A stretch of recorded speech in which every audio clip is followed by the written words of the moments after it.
Mobile phones پر نیا tax لاگو۔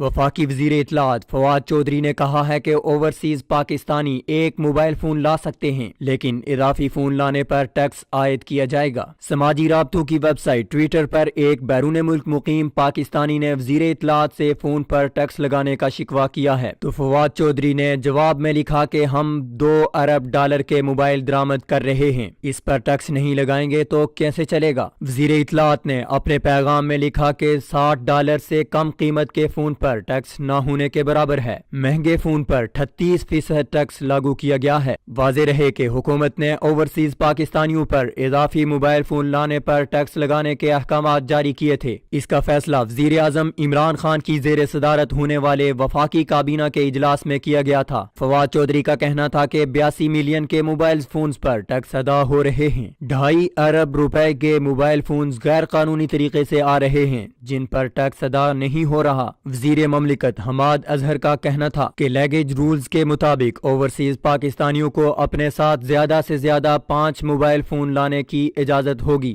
لیکن بقیہ 4 موبائل فونز پر ان کو ٹیکس ادا کرنا ہوگا۔ دوسری جانب بیرون ملک مقیم 90 لاکھ سے زائد پاکستانیوں نے تحریک انصاف حکومت سے شکوہ کرتے ہوئے کہا کہ عمران خان حکومت میں آنے سے پہلے اور بعد میں بیرون ملک مقیم پاکستانیوں سے کئی بار وعدے کر چکے ہیں کہ وہ اوورسیز پاکستانیوں کے مسائل حل کریں گے، ان کی مشکلات دور کریں گے، ان کے لیے آسانیاں پیدا کریں گے، لیکن وزیر اعظم نے بجائے اوورسیز پاکستانیوں کے مسائل حل کرنے کے ان کے مسائل مزید بڑھا دیے ہیں۔ بیرون ملک مقیم پاکستانیوں کا کہنا ہے کہ وہ سالانہ اربوں ڈالر کی ترسیلات زر پاکستان بھیج کر پاکستان کی معیشت کو سہارا دے رہے ہیں۔ وہ سال ہر سال بیرون ملک مقیم رہ کر اپنے گھر چلاتے ہیں۔ حیرت ہے اتنی قربانیوں کے باوجود اگر کوئی اپنے گھر والوں سے رابطے کے لیے ان کو موبائل فونز بھیجنا چاہے تو اسے 38% ٹیکس ادا کرنا ہوگا۔ بیرون ملک مقیم پاکستانیوں نے موبائل فونز پر نئے ٹیکس کو رد کرتے ہوئے کہا ہے کہ اس سے حکومت نے بیرون ملک مقیم 90 لاکھ سے زائد پاکستانیوں کی حکومت سے وابستہ توقعات کو ٹھیس پہنچائی ہے۔ ماہرین کا کہنا ہے کہ اس سے بیرون ملک سے آنے والی ترسیلات زر کو بھی نقصان پہنچے گا۔